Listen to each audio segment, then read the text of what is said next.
my channel Bal Vigyan Bharti. This is the episode that where I am discussing about the vectors addition.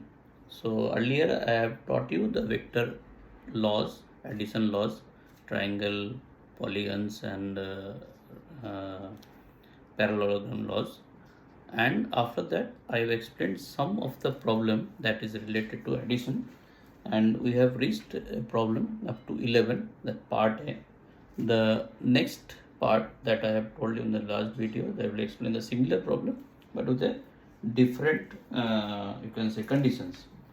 So let me take the problem, write down the problem, and then after I will jot down the conditions that has to be understood and analyzed, so that the correct condition can be established. Okay, so the problem says, if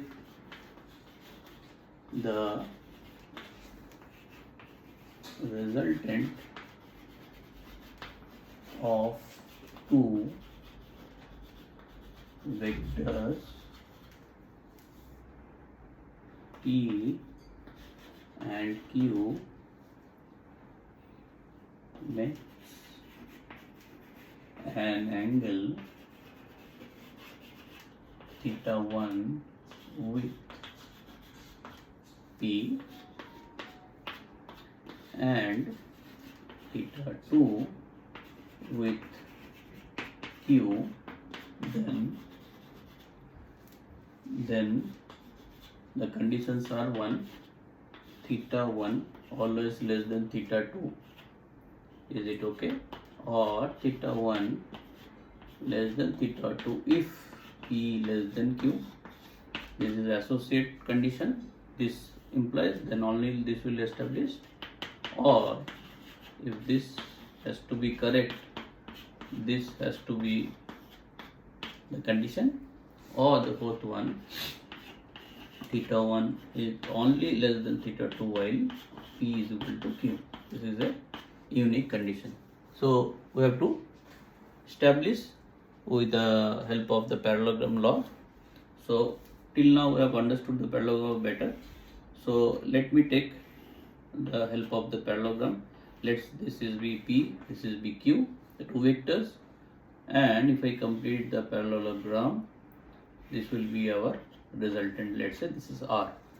Okay, now as per the condition, this is theta 1, this is theta 2, angle made with P and Q, the resultant. So this is the pictorial representation of the problem. Now you can see that earlier problem we have discussed, if we increase the any of the vector, like let's say I'm increasing P, the parallelogram, the resultant will shift upward this way. So that means with the increase of P, the theta 1 will decrease. That done. Now if I increase Q, the resultant will shift downward.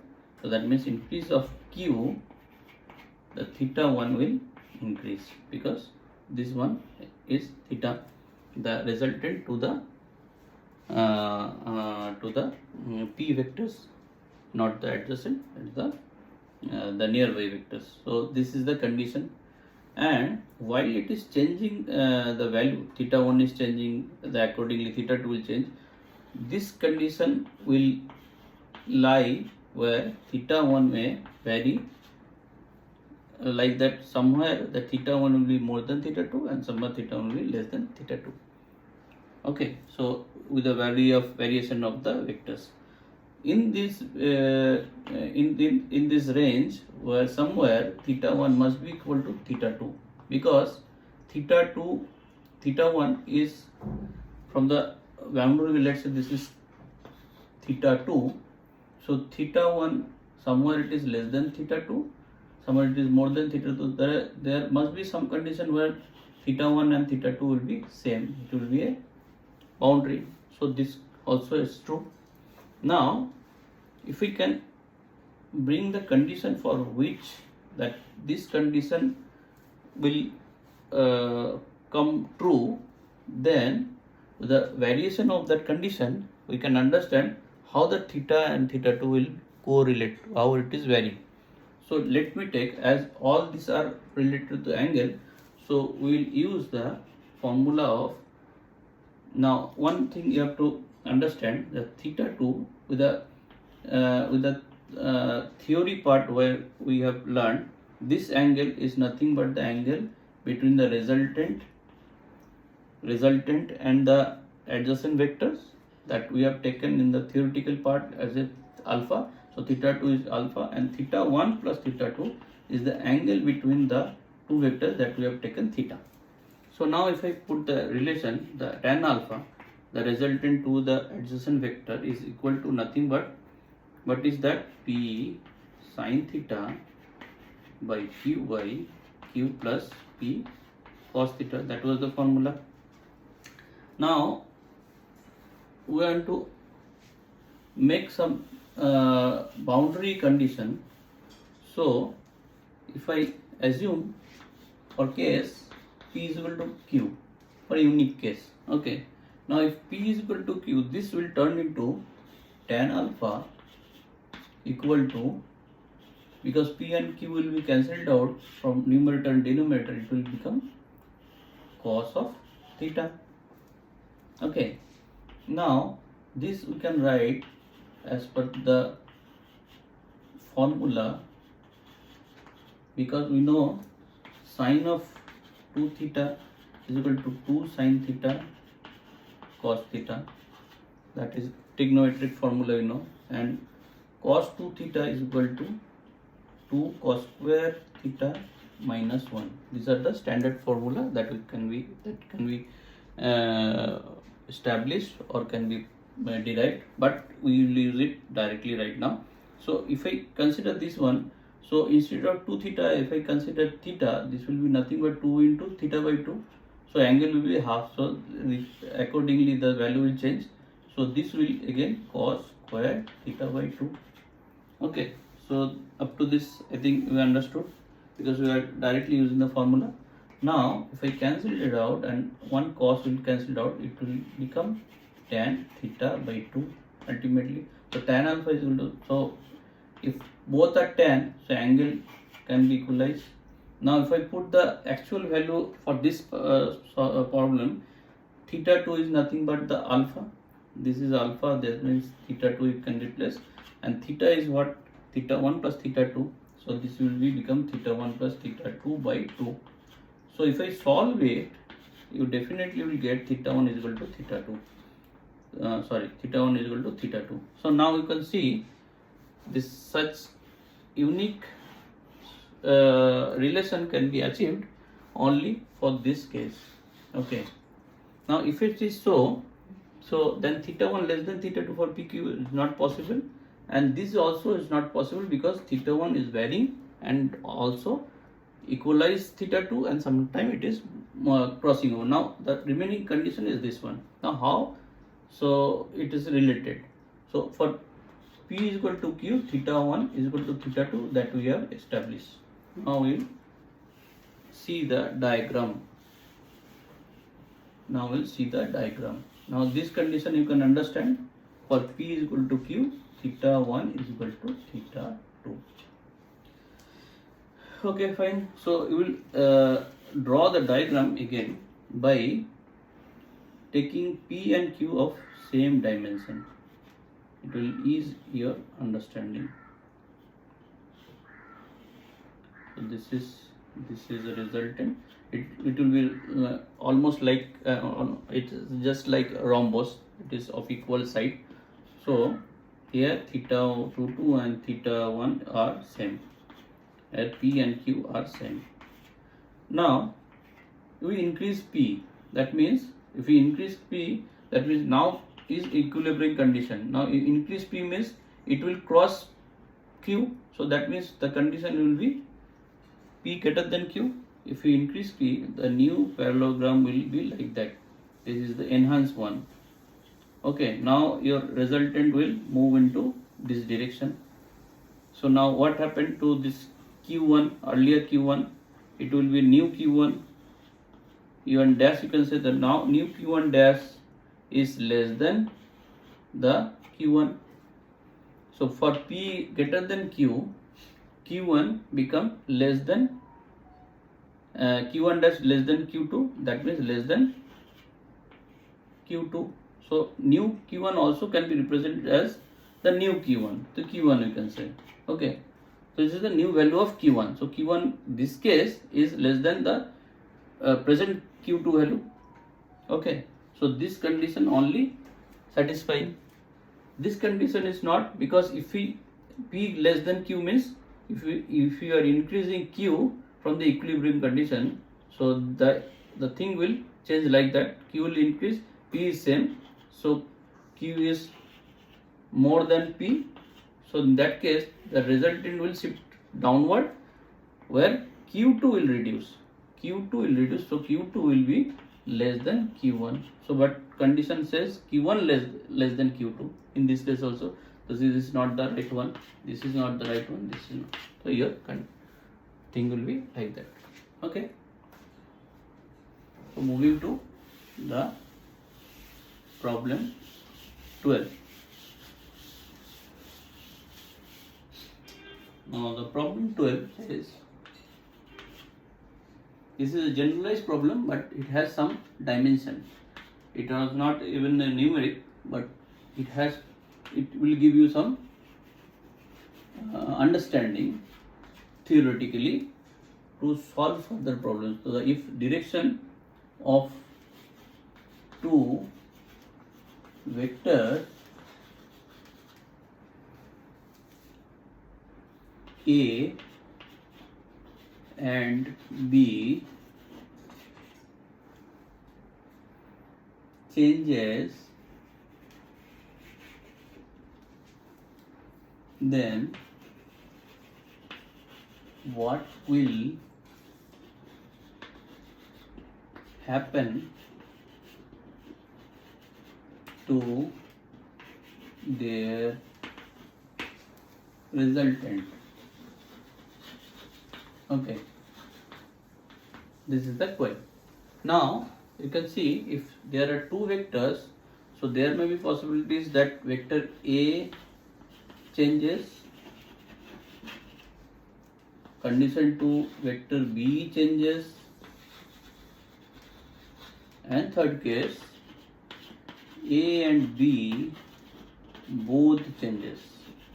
Okay, so this could be the three condition if we see that vectors are changing its direction. So one by one we'll put it in condition. So okay, this is origin I am saying. This is represented by vector A, let's say. This is vector B. Initial condition both are positive. Okay. Now if I complete the rectangle parallelogram, the initial condition, the resultant will be R. So R is, if I say the magnitude wise, it is A square plus B square, and this angle is theta. This angle is alpha, let's say. B square plus 2AB cos theta. This will be the magnitude, and the angle and alpha will be A sine of theta plus B by A cos of theta. This as per the parallelogram law. This is the initial result. Okay. Now moving to, this is the first pair where nothing is changed. Now first solution where I will change the direction of, let's say, A. So A is changed to minus A. Now I will complete the parallelogram again.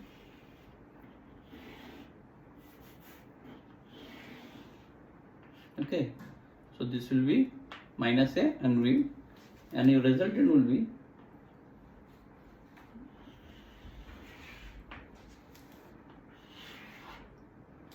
first. Let me complete all four, so that will be easy for to make you understand. Okay. Okay, now consider on this where minus A changed. This will be a new resultant. Let's say R1. this will be your new angle of resultant with alpha. And what is this angle? This is not theta, this is 180 minus theta. So your new angle between the two vectors, that is vector b and minus a, will be, so your resultant r1 will be under root of a square plus b square plus 2ab, and angle of cos will be 180 minus theta. So what will be that? Is under root of a square plus b square plus 2ab, and cos 180 means cos of 180 minus theta, that means 2 into 90, cos will be same as cos, and all sine tan cos. So cos is negative here, so it will be followed by a negative sign and theta. Okay, so this will be minus cos theta. So ultimately it will become a square plus b square minus 2ab cos theta. Now you see the value, initial case during this it is added, here it is negative, that means definitely r1 value is lesser than r, so it will change like that. Okay, so for the dimension or for the value magnitude, you can say that this new vector, the resultant will be a lesser value than the actual when it is both are positive, one is negative. So okay, now you see the angle, how the angle will be calculated. So in this case, tan of alpha 1, if I go the formula, that will be a sine, the angle is 180 minus theta, by b plus a cos 180 minus theta. So sine 180 minus theta is equal to sine 2 into 90, sine will be sine, all sine second coordinate, sine will be positive, so it will be sine theta only. B and cos 180 minus is already you've seen, that is negative, so a cos theta. So denominator is reducing, that means tan value is increasing, so that means it must be more than tan of alpha, the angle. So that you can conclude alpha 1 is more than alpha. Okay, denominator is reducing because tan value is in, from 0 to infinity, increases with the value of the tan value. The alpha angle will be increasing. It will be from starting from tan 0 to tan 90. It is varying from 0 to infinity. So that case, more the value of this part, the tan alpha value will increase. So ultimately alpha 1 will be more than alpha 2. So this is your first case. Okay, let me see the second case, where I will vary the b vector. Okay, so I will vary this b and a will be positive. So this will be your new resultant. Let's say this is r2. So let me check the r2 value. Resultant a square plus b square plus 2ab, and cos angle is this one. This is also 180 minus theta. So there is no variation in the result. So it will be minus cos theta. That means this will be same as r1. So this also, if I vary any of the vectors, either of the vectors, the resultant value will be same. And the tan value, that angle, if I say it is alpha 2, now consider alpha 2 is again a sine of 180 minus theta plus b plus a cos of 180 minus theta. So in that case, the resultant will be same as tan alpha 1. So the angle here it is formed, and the angle here it is formed, the magnitude wise, that is same. That is also can be proved by, because these are the straight line, so these are intersecting line, and these are opposite angle, so that must be same. From that concept also you can say that value is, but you can prove it by this formula also. So this is the second case. Now let's see the third one. So the third one is where both the things are negative. So it is negative, this is negative. Now new resultant will be this one. let's say this is R3. So R3 resultant will become a square plus b square plus 2ab and cos theta. Now this is theta. Now this is intersecting line. So this is opposite angle. This is opposite. So this is also theta. So dimensional it is not changing. So it will be same. So the dimension wise this is same. Okay. Now see the angle. Angle will find what? This angle. This angle will see R3. So tan of R3 alpha 3 is equal to A sine of theta by B plus A cos of theta, because this is also theta, this is also theta, and this is alpha. So you can see this is nothing but tan alpha. So the magnitude wise this is same, but this alpha is making with the resultant.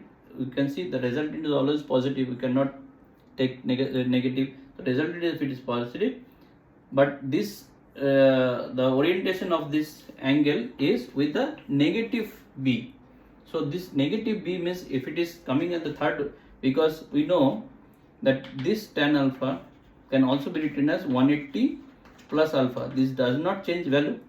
So tan of 180 plus means alpha 3 can be written as tan alpha. So 180 plus alpha if I take, that also the value of alpha 3. So if orientation is changing, so alpha value, the magnitude is same, but the orientation is 180 degree plus. So in that case tan value, the direction, the magnitude wise the value does not change, but physically it is 180 degree plus theta. This is in third quadrant.